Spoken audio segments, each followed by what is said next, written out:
الحمد لله رب العالمين والصلاة والسلام على سيد الأنبياء والمرسلين أما بعد أعوذ بالله من الشيطان الرجيم بسم الله الرحمن الرحيم وكذلك جعلناكم أمة وسطا لتكونوا شهداء على الناس ويكون الرسول عليكم شهيدا وقال الله تبارك وتعالى كنتم خير أمة أخرجت للناس تأمرون بالمعروف وتنهون عن المنكر وقال الله تبارك وتعالى هو الذي أرسل رسوله بالهدى ودين الحق ليظهره على الدين كله وكفى بالله شهيدا وقال الله تبارك وتعالى أقيموا الدين ولا تتفرقوا فيه وقال الله تبارك وتعالى يا أيها الذين آمنوا توبوا إلى الله توبة نصوحا صدق الله العظيم اللهم صل على محمد وعلى آل محمد وبارك وسلم رب اشرح لي صدري ويسر لي امري واحلل عقدة من لساني يفقهوا قولي واجعل لي وزيرا من اهلي آمین یا رب العالمین۔ دو حوالوں سے آج گفتگو کرنی ہے۔ ایک تو اس قوم نے ابھی لانگ ویکینڈ بنایا ہے 4 دن کی چھٹیوں کا، اور جس میں 9-10 محرم کی معروف چھٹیاں بھی شامل ہیں۔ البتہ سیدنا حسین کی شہادت ہو رضی اللہ تعالی عنہ، یا اس سے قبل یا ان کی شہادت سے قبل خلفائے راشدین کے دور میں شہادتوں کا سلسلہ ہو، اور ان سے قبل نبی مکرم صلی اللہ علیہ وسلم کے عہد مبارک میں شہادتوں کا سلسلہ ہو، ان شہادتوں کا مقصد کیا تھا، اس کی یاد دہانی کی ضرورت ہے۔ گزشتہ جو خطبات جمعہ یہاں قرآن اکیڈمی DHA کراچی میں اسی طرح اور مقامات پر ہمارے ساتھی ذمہ داری ادا کرتے ہیں، یقیناً ان میں بھی اس بات کو واضح کرنے کی کوشش کی گئی کہ فریض شہادت ہے کیا۔ ایک شہید کا تصور ہے جو راہ خدا میں جان کا نذرانہ پیش کر دے، وہ تو بتمام و کمال شہادت کے فریضے کے ادا کرنے کی کوشش کر گیا کہ جان لگانے کے بعد بندے کے پاس کچھ اور نہیں ہوتا۔ لیکن قرآن حکیم میں شہید کا لفظ رسول اللہ کے لیے بھی آیا صلی اللہ علیہ وسلم، شہداء کا لفظ پوری امت کے لیے آیا، تو یہ ایک تسلسل ہے فریض شہادت کو ادا کرنے کا۔ کچھ اس کے حوالے سے کلام کرنا ہے انشاءاللہ، اور آگے اس دفعہ 14 اگست کی چھٹی تو ماری گئی کہ وہ اتوار کو آ رہی ہے، لیکن بہرحال وہ سب سے لاری پرچم بھی ہمیں دکھائی دے رہے ہیں، اور جس طرح ایک اوکیشنل بیانات ہمارے سامنے آیا کرتے ہیں، وہ 14 اگست کے بیانات بھی ہمارے سامنے آ جائیں گے۔ تو مقصد پاکستان کیا تھا؟ تو میں اس کو اس طرح عرض کرنے کی کوشش کر رہا ہوں، یہ 2 باتیں ہی بنیادی طور پر مقصود ہے اس وقت بیان کرنا۔ ایک ہے فریض شہادت، اور اسی شہادت کے فریضے کے ادا کرنے کے تسلسل میں یہ مملکت خداداد پاکستان ہم نے حاصل کرنے کی کوشش کی تاکہ دنیا کے سامنے شہادت پیش کر سکیں اللہ سبحانہ و تعالیٰ کے دین کی۔ تو بات یہاں سے شروع کرتے ہیں۔ شہادت کا ترجمہ ہم سب کے علم میں ہے، ایک تو معروف ہے جو اللہ کی راہ میں جان کا نذرانہ پیش کر دے۔ سیدنا عمر فاروق رضی اللہ عنہ کی شہادت، سیدنا عثمان غنی رضی اللہ تعالیٰ عنہ کی شہادت، سیدنا علی رضی اللہ تعالیٰ عنہ کی شہادت، اسی طرح سیدنا حسین رضی اللہ تعالیٰ عنہ کی شہادت۔ یہ لفظ شہادت کا معروف ترجمہ کہ اللہ کی راہ میں جو جان کا نذرانہ پیش کر دے معروف ہے۔ البتہ دوسرا ترجمہ بھی ہم جانتے ہیں، اشہد ان لا الہ الا اللہ۔ کیا ترجمہ کرتے ہیں؟ میں قتل ہوتا ہوں کہ اللہ کے سوا کوئی معبود نہیں، کوئی ترجمہ ایسا نہیں کرتا۔ میں گواہی دیتا ہوں کہ اللہ کے سوا کوئی معبود نہیں، واشهد ان محمدا عبده ورسوله، اور میں گواہی دیتا ہوں کہ محمد صلی اللہ علیہ وسلم اللہ تعالیٰ کے بندے اور اس کے رسول ہیں۔ یہیں سے لفظ شہادت کا وسیع تصور ہمارے سامنے آتا ہے۔ رسول اللہ علیہ السلام سے مخاطبت فرماتے ہوئے قرآن حکیم میں سورہ احزاب کی آیت نمبر 45 میں ذکر آیا، یا ایھا النبی انا ارسلناک شاہدا، اے نبی صلی اللہ علیہ وسلم ہم نے آپ کو شاہد بنا کر بھیجا اللہ سبحانہ و تعالیٰ کی دین کی گواہی دینے کے لیے۔ اور میں نے ذکر کیا تھا کہ شہید کا لفظ حضور کے لیے بھی آیا اور شہداء کا لفظ امت کے لیے بھی آیا ہے۔ سورۃ البقرہ کی آیت نمبر 143 میں فرمایا وَكَذَلِكَ جَعَلْنَاكُمْ أُمَّةً وَسَطًا لِتَكُونُوا شُهَدَاءَ عَلَى النَّاسِ، اے مسلمانوں اسی طرح ہم نے تمہیں درمیانی امت یا امت وسط بنایا۔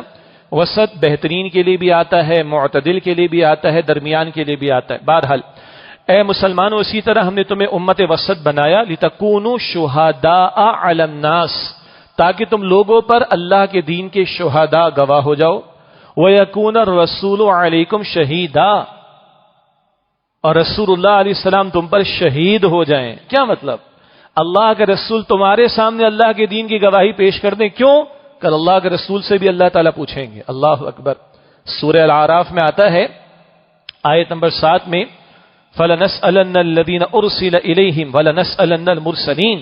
ہم ان سے بھی پوچھیں گے جن کی طرف رسولوں کو بھیجا گیا، اور ہم ان سے بھی پوچھیں گے جو رسول بنا کر بھیجے گئے. رسولوں سے پوچھا جائے گا پیغام پہنچایا کہ نہیں، اور امتوں سے پوچھا جائے گا پیغام ملا تو تم نے کیا کیا. یہ امتوں نے بھی جواب دینا ہے، رسولوں نے بھی جواب دینا ہے. بہرحال تو اللہ کے نبی علیہ السلام تم پر گواہی دے دیں، اور اللہ کے رسول نے گواہی دی، اللہ کے رسول نے گواہی لی، اور اللہ کے رسول نے گواہ بنایا.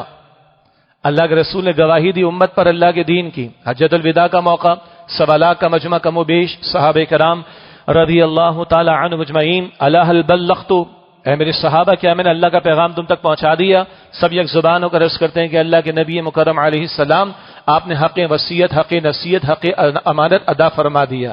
گواہی دے بھی دی اور گواہی لے بھی لی کہ تم گواہی دے رہے ہو کہ میں نے گواہی پہنچا دی، دین پہنچا دیا. اور پھر اللہ کے رسول مکرم علیہ السلام نے اپنے مبارک ہاتھ کی شہادت والی انگلی آسمان کی طرف بلند کی اور رب کائنات کے حضور التجا کی، اللہم اشہد، اللہ تو گواہ ہے کہ میں نے گواہی دے دی. اس گواہی کے لے لیے جانے، دے دیے جانے اور اللہ کو گواہ بنانے کے پیچھے 23 برس کی محنت کو بھی ذہن میں رکھیں. تو عرض کرنا چاہ رہا ہوں کہ حضور کے لیے شہید کا لفظ آیا صلی اللہ علیہ وسلم، اور اس امت کے لیے شہید کا لفظ آیا شہداء، شہید کی جمع ہے. تو جو گواہی حضور دے گئے علیہ السلام وہ 3 اعتبارات سے ہے. یہ بات بھی بارہا ہماری نشستوں میں آئی، لیکن یاد دہانی ضروری ہے. اللہ کے رسول علیہ السلام نے اپنے قول مبارک سے ہمیں اللہ کا دین پہنچایا. یہ ہزاروں آیات قرآن حکیم کی اور ہزاروں ارشادات نبی مکرم علیہ السلام کے، یہ اللہ کے رسول نے قول کے ذریعے گواہی دی.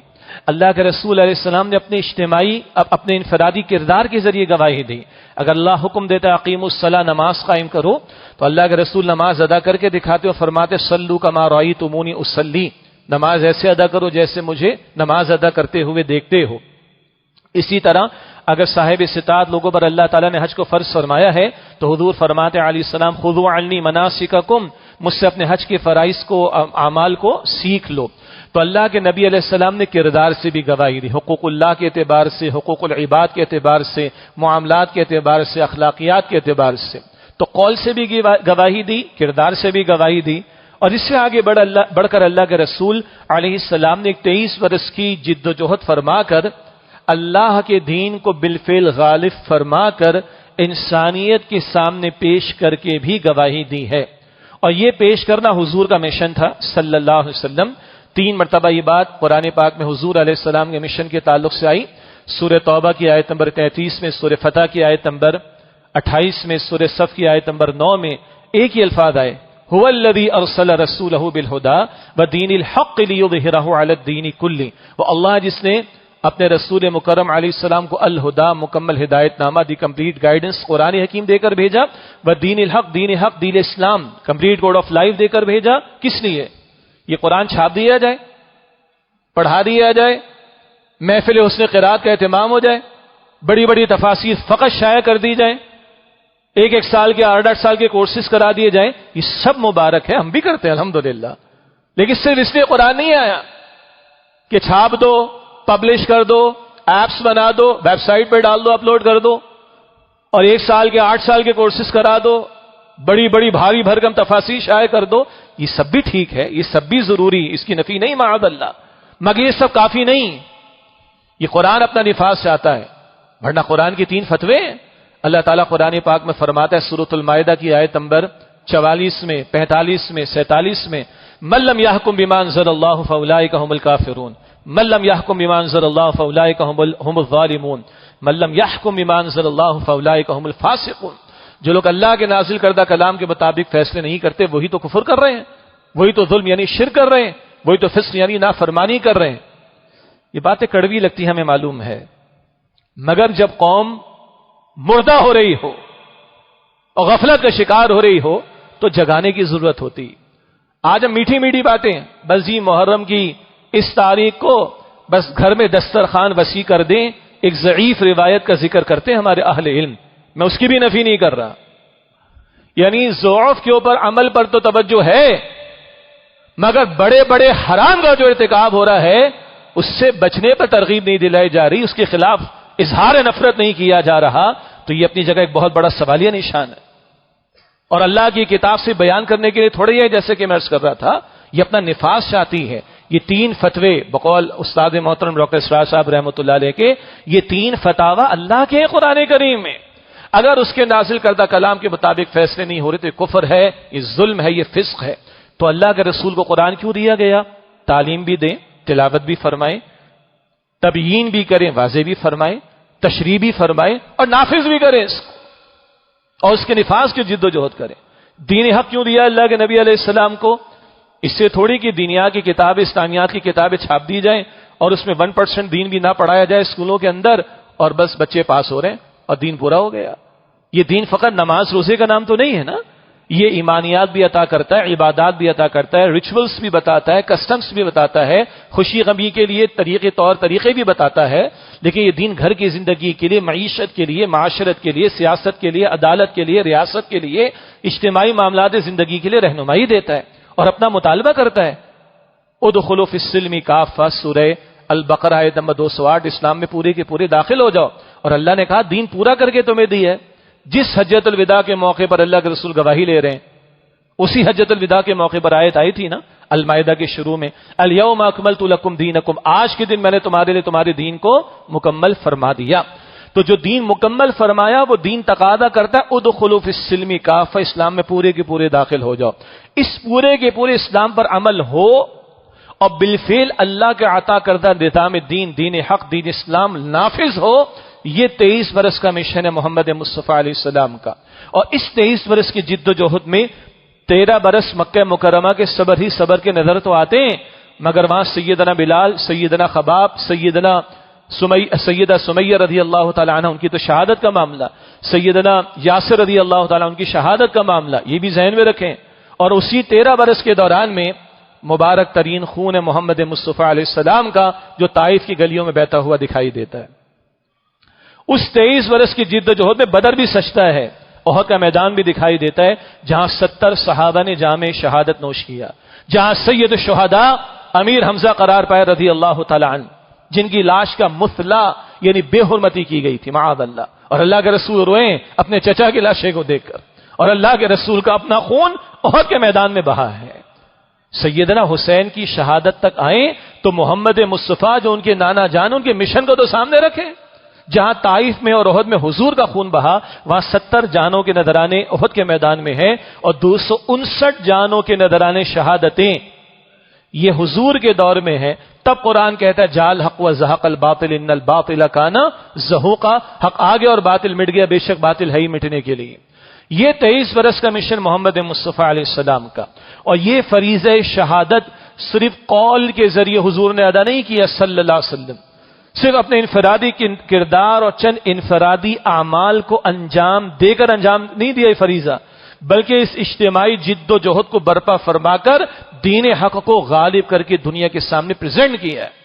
اور صرف سرزمین عرب پر نہیں، سن 9 ہجری غزوہ تبوک سب سے بڑا لشکر دور نبوی کا صلی اللہ علیہ وسلم، 30,000 صحابہ کرام نکلے اللہ کے راہ میں حضور کے ساتھ، یہ سب سے بڑا لشکر، اور حضور نے اعلان فرما دیا کہ یہ دین صرف عرب کے لیے نہیں آیا، یہ سارے عالم کے لیے ہے، اور یہ عرب سے باہر نکل کر سلطنت روما کے خلاف اللہ کے رسول کا ایکسپیڈیشن تھا، مہم تھی، غزوہ تبوک سن 9 ہجری۔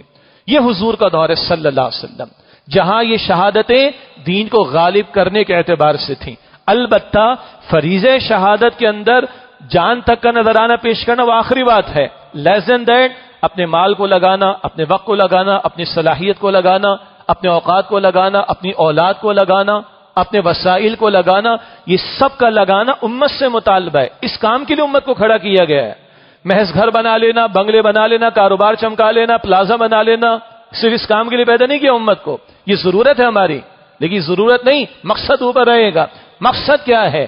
وَكَذَلِكَ جَعَلْنَاكُمْ أُمَّةً وَسَطًا لِتَكُونُوا شُهَدَاءَ عَلَى النَّاسِ، تمہیں امت وسط بنایا، تم انسانیت پر اللہ کے دین کے گواہ بنو، وَيَكُونَ الرَّسُولُ عَلَيْكُمْ شَهِيدًا، اور محمد مصطفیٰ صلی اللہ علیہ وسلم تم پر اللہ کے دین کے گواہ بنے۔ حضور کے بعد کا دور ہے خلفائے راشدین کا دور، دین غالب تو ہو گیا، اب اس دین کا دفاع، اس کی پروٹیکشن اور اس کی ایکسٹینشن، دین غالب ہو گیا، اب اس کا تحفظ اور اس کی توسیع، یہ خلفائے راشدین کے دور میں معاملہ ہوا. جو سسٹمز ڈیولپ ہوئے، جو آج بھی اسکینڈینیوین کنٹریز کے ہم کوٹیشنز بھی کوٹ کرتے ہیں اور یہاں سے جا کے وہاں سیٹل بھی ہوتے ہیں. جناب ویلفیئر اسٹیٹس ہیں اور بڑا زبردست ویلفیئر کا نظام ہے. جسم کی حد تک تو بہت اچھا ہے، روح کا ستیہ ناس ہے. اور جس جسم کو بہترین صلاحیتیں مل رہی ہیں، بہت بڑا کوشچن مارک ہے انہی پر کیپٹا انکم رکھنے والے ملکوں میں سب سے زیادہ خودکشیاں کیوں ہو رہی ہیں؟ Some thing is missing. یہ الگ موضوع ہے. لیکن اس فلاحی ریاست کے چلانے والے بھی کہتے ہیں یس وی آر فالوئنگ دی عمر's لا. ہم سیدنا عمر، میں سیدنا کہوں گا، آپ کہیں گے وہ تو نہیں کہیں گے، وہ کہتے وی آر فالوئنگ عمر's لا، ہم عمر کے قانون کو جو ہے فالو کر رہے ہیں رضی اللہ تعالیٰ عنہ. آج ہم یہ کہہ کے خوش ہوتے ہیں جناب دیکھو جی وہ عمر کے قانون کو فالو کر رہے ہیں رضی اللہ عنہ. سبحان اللہ، یہ کہہ کے خوش ہونا چاہیے ہمیں؟ ڈو مرنے کا مقام ہے، ڈو مرنے کا مقام ہے. ہمیں دنیا کے سامنے سیدنا عمر کا نظام دینا چاہیے تھا، چہ جائے کہ ہم خوش ہوں کہ جناب وہ سیدنا عمر کو کوٹ کر رہے ہیں. انا للہ و انا الیہ راجعون. بہرحال خلفائے راشدین کے دور میں تحفظ بھی، فتنے اٹھے ان کی سرکوبی بھی، اور ہزاروں صحابہ کی شہادتیں، جو جھوٹے دعوے دار کھڑے ہوئے نبوت کے، ان کے خلاف اقدامات کا معاملہ، پھر ایکسٹینشن کا معاملہ، تحفظ کا معاملہ. سو مچ سو 4 خلفاء میں سے 3 شہید ہوئے ہیں. یکم محرم سیدنا عمر رضی اللہ عنہ کا شہادت کا دن، 18 ذی الحجہ سیدنا عثمان غنی رضی اللہ تعالیٰ عنہ کی شہادت کا دن، 21 رمضان. 9-10 والے بھی 21 کے بارے میں سیریس نہیں ہوتے، یہ اپنی جگہ کوشچن مارک ہے. بہرحال 21 رمضان مبارک سیدنا علی رضی اللہ تعالیٰ عنہ کی شہادت. 4 خلفائے راشدین میں سے 3 کی شہادتیں.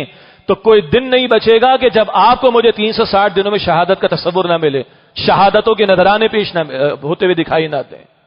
کیوں ہے؟ آخر دین غالب ہو گیا، اب اس کا تحفظ اور اس کی توسیع اور ایکسٹینشن کا معاملہ. ہاں اب تفصیل میں نہیں جائیں گے مزید. سیدنا حسین کہاں کھڑے ہوئے رضی اللہ عنہ؟ جب انہوں نے محسوس کیا کہ وقت کا حکمراں ان اصولوں سے اور ضابطوں سے ہٹ رہا ہے جو ان کے نانا محمد مصطفیٰ دے گئے صلی اللہ علیہ وسلم، جو ان کے والد گرامی سیدنا علی رضی اللہ عنہ اور دیگر خلفائے راشدین دے گئے تھے. وہ جو اسلام شرعیت کا مزاج دیتا ہے، وہ جو اسلام کتاب و سنت کی بالادستی کا حکم دیتا ہے، اینڈ سو آن. جب اس پورے مزاج اور نظام سے ہٹنے کا معاملہ ہوا، یہاں سیدنا حسین رضی اللہ تعالی عنہ نے عظیمت کی راہ اختیار کرتے ہوئے اپنی اور اپنے گھرانے کی جانیں پیش کی ہیں، اور بہت بڑی قربانی، کوئی شک اس میں نہیں. مگر آج ہم نے کیا کیا اور ہم کیا کر رہے ہیں پچھلے چند برسوں سے؟ 2 دن تو لگتا ہے کہ پاکستان جنگ کی حالت میں آ گیا ہے. کر کے آ رہے ہیں آخر. اور اب تو اس طبقے کے بھی کچھ افراد کی طرف سے کچھ باتیں آنا شروع ہوئی. کر کے آ رہے ہیں. ہم نے غم بنانے کو ہی اپنا وتیرہ بنا دیا. کو حسین کے غم کو اپنا غم بنا لو نا، حسین کے والد کے غم کو اپنا غم بنا لو نا، اور حسین رضی اللہ عنہ کے نانا کے غم کو اپنا غم بناؤ. کیا مطلب اس کا؟ ہم غم منانے کے چکروں میں پڑے ہیں. شہید تو حیات جاویدہ پائے اور ہم پتہ نہیں کیا کر رہے ہیں. آپ نے مینیو دیکھیں جو چھپتے ہیں؟ کیا میں آپ کے سامنے عرض کروں؟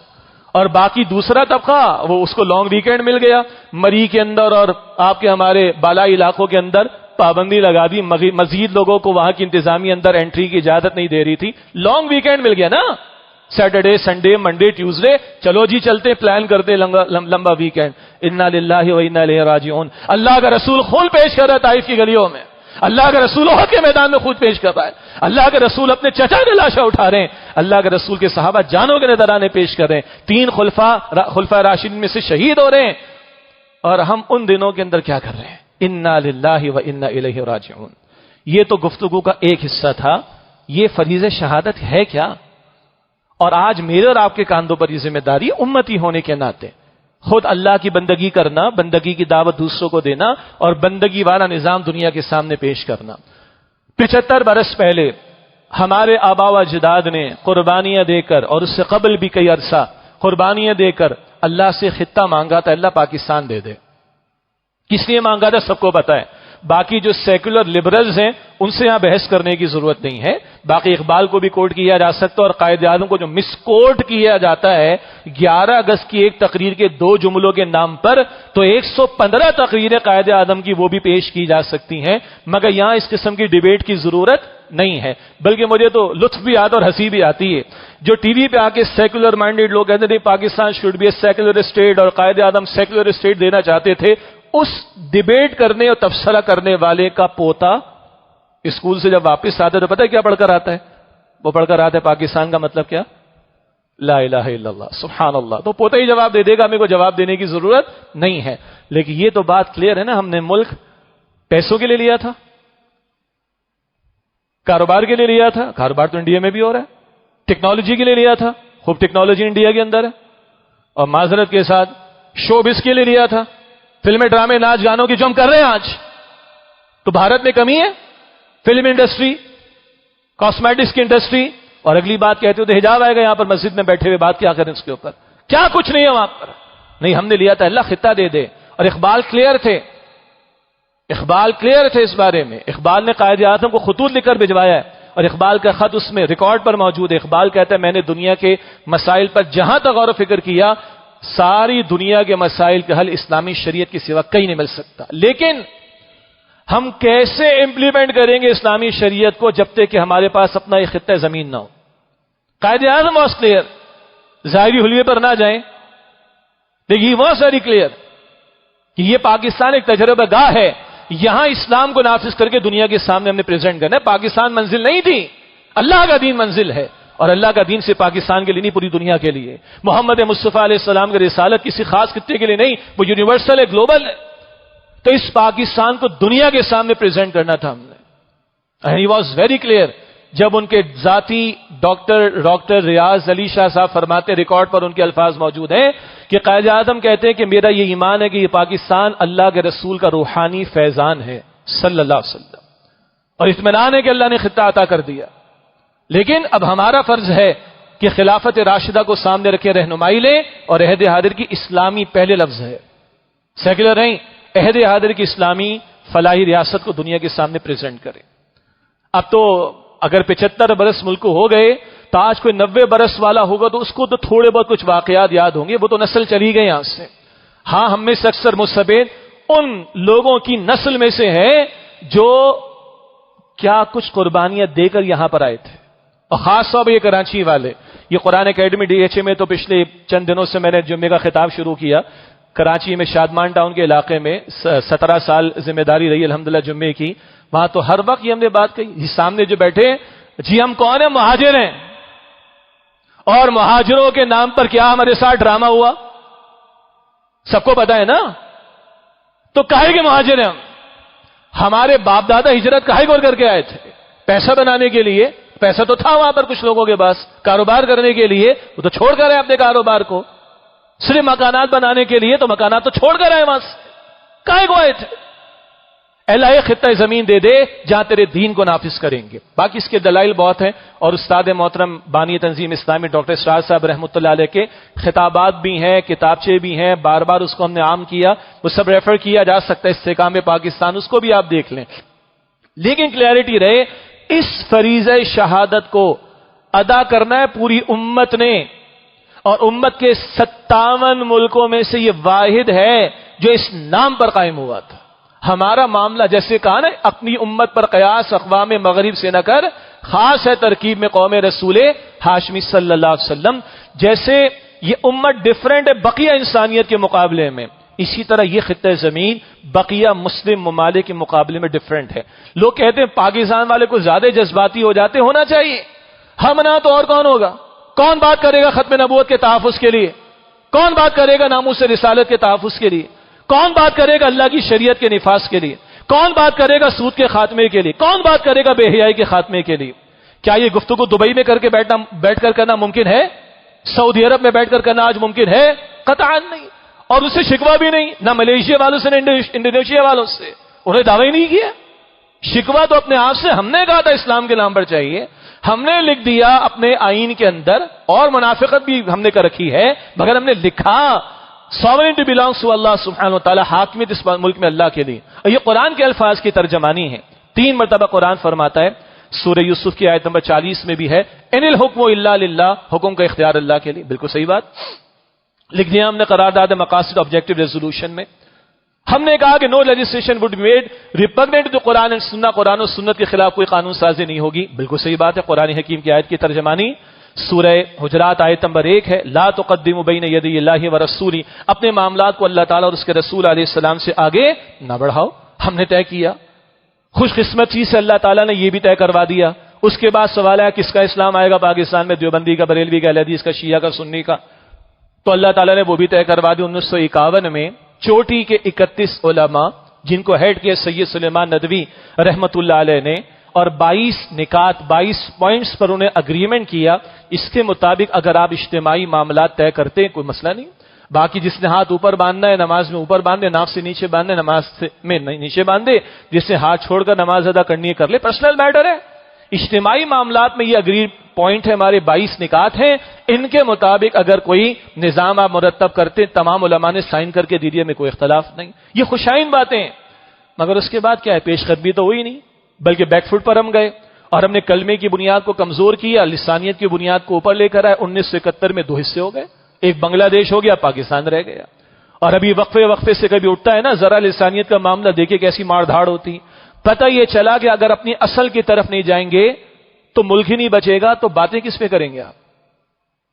اور اس تبصرے پر ہمارے 99% سیاستدان، اینکر پرسنز، تبصرہ نگار، تجزیہ نگار، ایکسپرٹ اوپینینز دینے والے کوئی بات نہیں کرتا. اور 75 برس سے وہی مادہ پرستانہ سوچ ہے. امریکہ ناراض نہ ہو جائے سارے چکر میں، کوئی ایکسیپشن نہیں. امریکہ ناراض نہ ہو جائے. اور آزادی کی باتیں کرنے والے بھی اسی غلامی کی باتیں کرنے میں آ رہے ہیں، دکھائی دے رہا ہے. اور ہم نے پھر جناب واللہ تعالی عالم، ظاہری بات ہم حتمی ثبوت کے بغیر تو بات نہیں کر سکتے. اب جو کچھ افغانستان میں ہو رہا ہے، امریکہ پھر بدماشی پر اتر آیا اور خود کہتا تھا ٹرمپ بھی اور اس کے اور عہدیدار بھی کہ ہاں داعش کو تو ہم نے اسٹیبلش کیا. 1 سال ہوا، چاہتا ہے بھی طالبان کی حکومت کو، ان کو ڈی اسٹیبلائز کرنے کی باتیں ہو رہی ہیں. اور حد یہ ہو گئی ہے ہم پاکستان، ہاں جی برآمدات آنے، آپ کی تھوڑا پھل ادھر آ جائے، یہ ہو جائے وہ ہو جائے، اس سب کے لیے تیار ہیں. وکالت کر رہے ہیں چائنا اور ترکی بھی اور ایران بھی، لیکن ہم پاکستان سمیت ہم اس کو افغانستان کو قبول کرنے کو تیار نہیں ہو رہے، اور مسلم دنیا سے کوئی بات کرنے کو تیار نہیں. پھر لگتا ہے کہ امریکہ وہاں پر بدماشی پر اتر آیا. بہرحال عرض کرنے کا مطلب ہے کہ ہم اپنی اصل کی طرف نہیں آ رہے. ملک بنائے اسلام کے نام پر، اسلام نے ہمیں جوڑا ہے، ورنہ ہماری زبانیں مختلف ہیں بھائی، ہمارے جغرافیائی حالات مختلف ہیں، ہمارے ڈریس کوڈ مختلف ہیں، ہمارے کھانے پینے کے سٹائل اور انداز مختلف ہیں، ہماری نسلیں مختلف ہیں. اس پاکستان کے اندر یہ عجیب ملک ہے. ہم سمندر کنارے بیٹھے پر پہاڑ ہے، درمیان میں جنگلات بھی اور صحرا بھی ہے. عجیب ہے نا؟ ورنہ دنیا میں ملک بنتا ہے ایک جغرافیائی حالت ہوتی ہے، انڈونیشیا، ملیشیا ہے، جزائر ہے، ملک بنے ہوئے. ایک زبان ہوتی ہے فرینچ، ایک ملک کھڑا ہوا ہے. ایک نسل ہوتی ہے جرمن، ایک ملک کھڑا ہوا ہے. یا کوئی تاریخی حیثیت ہوتی ہے جیسے مصر اور چائنا کی 5000 برس کی تاریخیں کھڑے ہوئے. ہم 1940 سے پہلے پاکستان کا نام نہیں تھا کوئی. ہماری زبانیں الگ ہیں، ہمارے خطے مختلف ہیں. کیا شے ہماری بائنڈنگ فورس ہے؟ جان کیری نے کبھی کہا تھا فوج بائنڈنگ فورس ہے، اور نہ جی فوج کے موٹو میں لگا ہوا ہے، لکھا ہوا ایمان، تقوی، جہاد فی سبیل اللہ. اس کو بھی اگر کوئی مضبوط کرے گا تو کلمہ کرے گا. ناٹ جان کیری کے مطابق فوج بائنڈنگ فورس ہے، اسلام بائنڈنگ فورس ہے. اس کو ہٹا دیں تو ہم ایک نہیں ہو سکتے. اس کو ہٹا دیں ملک بچ نہیں سکتا، خدا کی قسم. ہمارا مسئلہ کیا ہے؟ ہم نے اللہ کے ساتھ غداری کی. اور میں آپ کو عرض کروں، ساری ہماری سیاسی جماعتیں، دینی کا لفظ استعمال نہیں کر رہا، اس کو ہٹا دیں. سیاسی جماعتیں، Peoples party, MQM، Tehreek Insaf, نون لیگ، باقی چھوٹی کو چھوڑ دیں آپ. سارے کے سارے ذرا ایسے قوانین ہیں جو اسلام کے خلاف ہوں، خاموش بیٹھے رہتے ہیں اور چپکے سے پاس کرانے کے چکر میں ہوتے ہیں. نیشنل اسمبلی گھریلو تشدد کا بل، یعنی اس کی انسداد کا بل آ رہا تھا، پاس نہیں ہوا. اس میں خلاف اسلام باتیں تھی، سارے چپکے بیٹھے ہوئے تھے، چاروں کے سارے، سب ایک ہیں اس پر. سندھ اسمبلی 18 سال سے کم عمر کا کوئی اسلام قبول کرے گا تو قبول نہیں کریں گے ہم، اس کو مانیں گے نہیں مسلمان. لعنت ہے تمہارے اوپر، انا للہ و انا الیہ راجعون. اور وہ طبقہ جو سیدنا علی کے گن گاتا ہے، ان کی حکومت یہاں پر موجود ہے. سیدنا علی تو 12 برس کی عمر میں کلمہ پڑھ رہے ہیں، اور تم کہتے ہو 18 سے کم کا قبول نہیں. سارے یہ پیپلز پارٹی، نون لیگ، تحریک انصاف، MQM، سب اس کے حق میں تھے. پاس نہیں ہوا، اللہ کا شکر ہے. کیوں؟ مذہبی جماعتوں کی طرف سے رد عمل آ گیا تھا. اور ہم مذہبی دینی جماعتوں کو بھی کہنا چاہتے ہیں، رد عمل آئے تو چپکے سے جو پاس ہو رہا تھا وہ رک گیا. رد عمل لاؤ شریعت کے نفاذ کے لیے. بعض دو بڑی ہماری جماعتیں، ان میں سے ایک بڑی جماعت تو اتحادی ہے، بھی حکمرانوں کے ساتھ بیٹھے ہوئے، مگر وہ دھرنے بھی ہیں اور پورے ملک کو جیم کرنے کی باتیں ایک سے ایک یہ کر دیں گے وہ کر دیں گے، مگر کسی ایک منکر کے خلاف بات کرنے کو تیار نہیں. ہمیں افسوس اس بات کا ہے. خدا را اس اسلام کی طرف پلٹیں گے تو اللہ تعالیٰ کی رحمتیں ہمارے ساتھ شامل حال ہوں گی. اور ٹیسٹ کیس کیا ہے ہمارا، وہ اگلی جمعے بات ہوگی انشاءاللہ. ٹیسٹ کیس ہے سود کا نظام ختم کرتے ہوگے نہیں. سارے متفق ہیں. مشرف بھی ڈالر لیتا رہا، نو لیگ بھی لیتی رہی باہر سے، آئی ایم ایف سے، پیپلز پارٹی کے دور میں بھی چلتا رہا، زرداری صاحب کے دور میں بھی چلتا رہا، تحریک انصاف کے دور میں بھی چلتا رہا، سب لیتے رہے اور سب نے روڑے اٹکائے ہیں عدالتی کارروائیوں کے عمل درآمد میں. سب نے، no exception to anyone, nothing. تو کر کیا رہے ہم آج؟ اور عوام کا حال کیا ہے؟ انتہائی ادب سے بجلی بند ہوتا ہے، ادھر دھرنا ہے، ادھر دھرنا ہے. پانی نہیں آ رہا، ادھر دھرنا ہے، ادھر سڑکیں بلاک ہیں. میرے عمران خان، میرے زرداری، میرے نواز شریف، کوئی نام رہ گیا تو بعد میں بتا دیجئے گا، میرے زرداری کی شان میں گستاخی ہوئی، میں ملک جلا دوں گا، میں یہ کر دوں گا، میں وہ کر دوں گا. ایسے ہی ہے نا؟ بڑی غیرت ہے جی. سیاسی لیڈروں کے لیے غیرت ہے، بجلی کے لیے پریشانی ہے، نفی نہیں کرتا میں اس کی. بجلی استعمال کر کے تو میں آپ کے سامنے دین کی بات کر رہا ہوں، اس کی نفی نہیں ہے. مگر کوئی غیرت اللہ کے دین کے لیے ہے؟ گھروں میں ایل سی ڈی کی اسکرین بچہ توڑ دے غصہ آتا ہے نا؟ اللہ کا حکم ٹوٹتا غصہ آتا ہے ہمیں؟ لیڈر کی شان میں گستاخی غصہ آ رہا ہے. بجلی نہیں دے رہے دھرنا ہو رہا ہے، پانی نہیں دے رہے دھرنا ہو رہا ہے، ٹیکس کا ریٹ بڑھا دیا، دھرنے دیے نا، 1 سال کے لیے ویو آف کروا لیا نا، سیس ٹیکس بڑھتا ہے، سارے تاجر برادری والے جو مل کر ہڑتالیں کرتے ہیں، حکمرانوں کو آمادہ کرتے ہیں. اوہ بھائی، اللہ کا دین سوتیلا ہے کیا؟ لاوارث ہے کیا؟ وہ یتیم ہے کیا اللہ کا دین؟ کوئی نہیں اٹھتا اس کے لیے. ایک منکر کے خاتمے کے لیے کھڑے نہیں ہوتے. کیا جواب دیں گے کل اللہ تعالیٰ؟ رسول اللہ کا نواسہ جان دے رہے، ہم لانگ ویکینڈ منا رہے ہیں. ہم اور کیا کچھ کر رہے؟ چھوڑ دیں اس بحث کو. اللہ کے رسول جانے دے رہے ہیں، قربانیاں دے رہے ہیں، اپنا خون پیش کر رہے ہیں، اور ہمارے اندر غیرت ہی نہیں آتی اللہ کے دین کی خاطر. اور ہم چاہیں کہ پاکستان کی حالت بدل جائے، اور ہمیں بدلنے کو تیار نہیں. اللہ کی رحمت کہاں سے متوجہ ہوگی؟ وہ کہتا ہے فَاذْكُرُونِي أَذْكُرْكُمْ، مجھے یاد کرو میں تمہیں یاد کروں گا.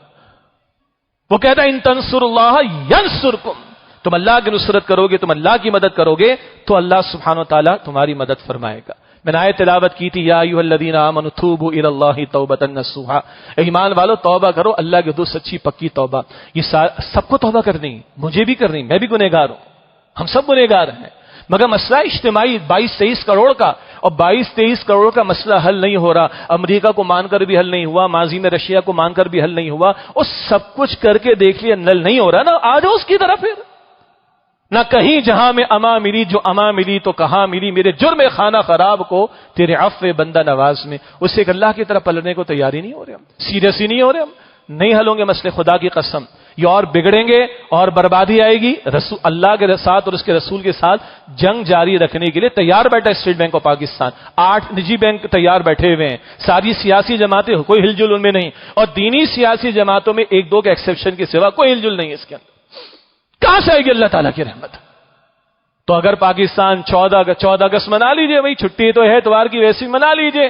ہم تو کہتے ہیں 27ویں شب میں مناؤ، دل بھی نرم ہوگا، قرآن بھی سنیں گے، دل بھی نرم ہوگا، یاد بھی آئے گا کس مبارک دن، بلکہ کس مبارک رات، 27ویں شب جمعہ، ماہ رمضان، نزول قرآن کا موقع، اس میں اللہ نے پاکستان دیا تھا. قدر کرے خدا رہے اس کی، قدر کرے اس کی. تو ہمارا یہی پیغام ہے، سچی توبہ اجتماعی طور پر. وہ اجتماعی توبہ کیا ہے؟ 75 برس ہو گئے ہم نے شریعت نافذ نہیں کی. یہ ہمارا سب سے بڑا جرم ہے، یہ ہماری غداری ہے اللہ تعالیٰ کے ساتھ. جب تک اس کی طرف ہماری پیش قدمی نہیں ہوگی، اللہ تعالیٰ کی طرف سے رحمتیں نہیں آ سکتی. حکمراں کریں، ان کا کام ہے پہلا، نہیں کرتے تو حکمراں گندا پانی بھی دے رہے ہیں آپ کو، مجھے پائپوں میں پی رہے ہیں ہم لوگ. ہم تو منرل واٹر پیتے ہیں بھائی، فلٹر لگا کر پیتے. بجلی نہیں دیتے تو مچھروں کو کاٹنے دیتے، یو پی ایس لگا لیتے. کیونکہ بھائی میری جان مجھے عزیز ہے، میرے بچوں کا جسم مجھے عزیز ہے، تو حکمرانوں پر ساری باتیں تو نہیں ڈالی جا سکتی نا. اول ان کے کرنے کا کام ہے، نہیں کرتے تو جیسے ہم اور بنیادی حقوق اور ہمارے حقوق اور عوام کے حقوق اور فلاں کے حقوق کے لیے کھڑے ہوتے ہیں، کوئی اللہ کے حق کے لیے بھی کھڑا ہوگا کہ نہیں؟ ما لکم لا ترجون للہ وقارا، ارے تمہیں کیا ہوا؟ تم اللہ تعالیٰ کی عظمت کا کوئی اعتقاد نہیں رکھتے، اس کے لیے تمہارے اندر کوئی ہل جل نظر نہیں آتی، اس کے لیے تمہارے اندر کوئی جذبات نظر نہیں آتے۔ یہ سوال نشان چھوڑ کر بات مکمل کر رہا ہوں، پھر دیکھیں ہم کون سی 14 اگست منائیں گے اور ہمارے حکمران کون سی 14 اگست منائیں گے، غور کرنا چاہیے۔ وآخر دعوانا الحمد للہ رب العالمین۔